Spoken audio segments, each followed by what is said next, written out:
नमस्कार, live cities पर आप दिन भर बिहार देख रहे हैं, जहां हम आपको बिहार के दिन भर की छोटी बड़ी खबरों से रूबरू कराते हैं। सबसे पहले नजर सुर्खियों पर। बिहार में 11 लाख से ज्यादा गरीब परिवारों को मिलेगा पक्का घर। गर्दनीबाग में अभ्यर्थियों की भूख हड़ताल 17वें दिन भी जारी। 22 अगस्त को राजभवन घेराव का ऐलान। नीतीश कुमार से मिले अनंत सिंह। मुलाकात के बाद बिहार में सियासी चर्चा तेज। गोपाल मंडल थामेंगे कांग्रेस का हाथ। भागलपुर की सियासत में हलचल तेज। नीतीश कुमार की विरासत को आगे बढ़ाना चाहते हैं उपेंद्र कुशवाहा। बोले आरएलएम तैयार है। महीने से भुगतान नहीं मिलने पर कुशल युवा कार्यक्रम संचालकों का बीजेपी कार्यालय घेराव। गोपालगंज विधायक पप्पू पांडे की बढ़ी मुश्किलें। फायरिंग मामले में 3 पर आरोप गठित।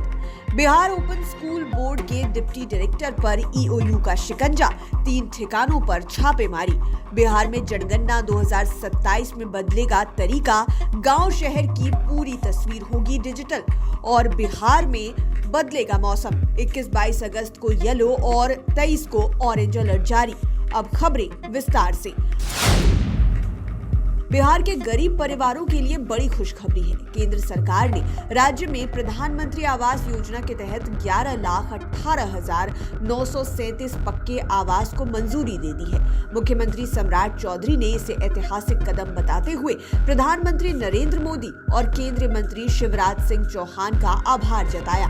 उन्होंने कहा कि इस फैसले से लाखों परिवारों के पक्के घर का सपना पूरा होगा और उनके जीवन में नई उम्मीद आएगी। केंद्रीय मंत्री शिवराज सिंह चौहान ने भी कहा कि सरकार का संकल्प हर गरीब परिवार को पक्का मकान उपलब्ध कराना है। सरकार के मुताबिक इस योजना से ग्रामीण विकास को भी गति मिलेगी। पटना के गर्दनीबाग में बीपीएससी, टीआरई-4, असिस्टेंट प्रोफेसर, बीटीएससी और बीएसएससी के अभ्यर्थियों का धरना लगातार जारी है। असिस्टेंट प्रोफेसर अभ्यर्थियों की भूख हड़ताल गुरुवार को 17वें दिन भी जारी रही। प्रदर्शनकारियों ने मांगे पूरी नहीं होने पर 22 अगस्त को राजभवन घेराव करने का ऐलान किया है। अभ्यर्थियों का कहना है कि अब उन्हें आश्वासन नहीं बल्कि न्याय और नियुक्ति चाहिए। जनसुराज पार्टी ने भी अभ्यर्थियों का समर्थन किया है। प्रेस कॉन्फ्रेंस कर टीआरई-4 पर एकल परीक्षा कराने और पीटी मेंस परीक्षा व्यवस्था हटाने की मांग की है। साथ ही साथ डोमिसाइल नीति लागू करने की भी बात कही है। साथ ही साथ छात्र नेता दिलीप ने कथित कोचिंग माफिया और फर्जी डिग्री के कारोबार का खुलासा करने की चेतावनी भी दी।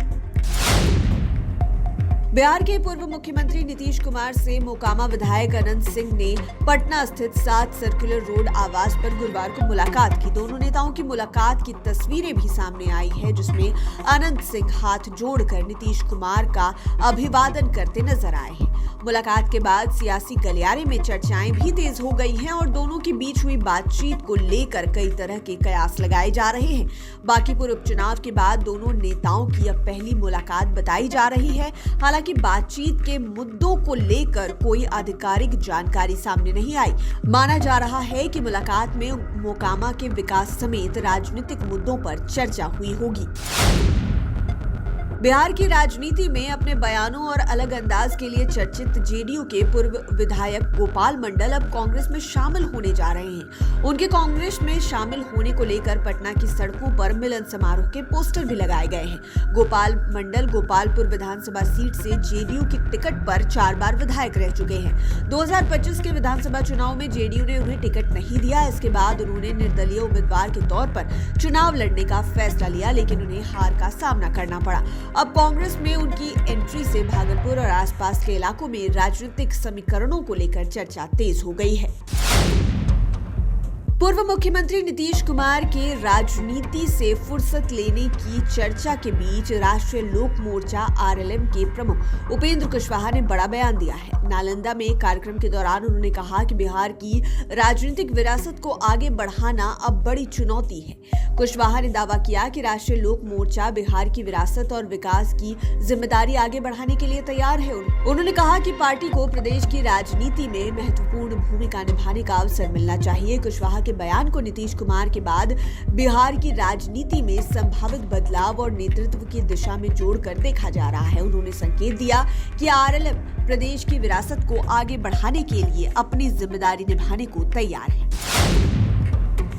बिहार में कुशल युवा कार्यक्रम के संचालकों ने 6 महीने से भुगतान नहीं मिलने का आरोप लगाते हुए बीजेपी कार्यालय का घेराव किया। प्रदर्शनकारियों ने जमकर नारेबाजी करते हुए सरकार के खिलाफ अपना आक्रोश जताया। संचालकों का कहना है कि लंबे समय से भुगतान नहीं मिलने के कारण उन्हें आर्थिक परेशानियों का सामना करना पड़ रहा है। उन्होंने सरकार पर रोजगार छीनने का आरोप भी लगाया।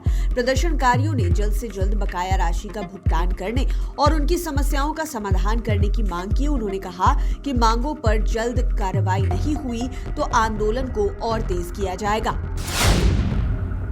गोपालगंज के कुचायकोट से जेडीयू विधायक अमरेंद्र कुमार पांडे और पप्पू पांडे की मुश्किलें बढ़ गई है। करीब 7 साल पुराने जान से मारने की नीयत से फायरिंग के मामले में विशेष एमपी एमएलए अदालत ने विधायक समेत 3 आरोपितों के खिलाफ आरोप गठित कर दिए हैं। मामले में विधायक के बड़े भाई सतीश पांडे और पूर्व जिला परिषद अध्यक्ष व उनके भतीजे मुकेश पांडे भी आरोपित हैं।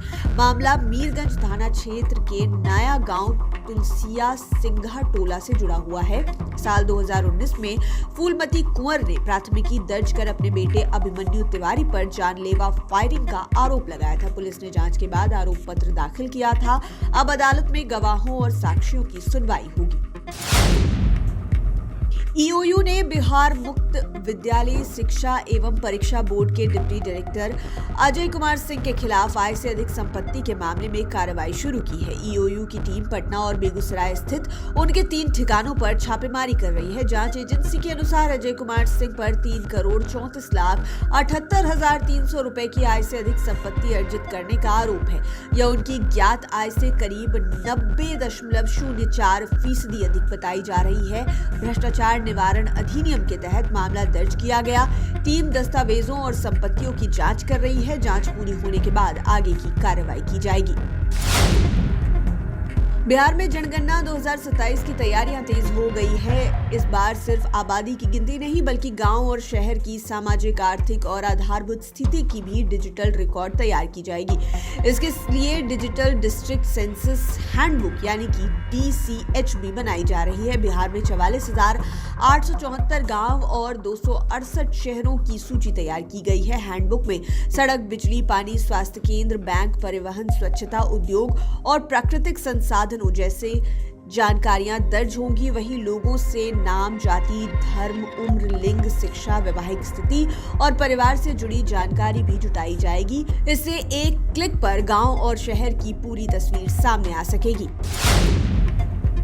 और बिहार में अगले 3 दिनों तक मौसम में बदलाव देखने को मिलेगा। 21 और 22 अगस्त को उत्तर और पूर्वी बिहार के कई जिलों में बारिश, गरज चमक और 30 से 40 किलोमीटर प्रति घंटे की रफ्तार से तेज हवाएं चलने की संभावना है। इन जिलों के लिए येलो अलर्ट जारी किया गया है। वहीं 23 अगस्त को पश्चिमी और मध्य बिहार के कई जिलों में ऑरेंज अलर्ट जारी किया गया है।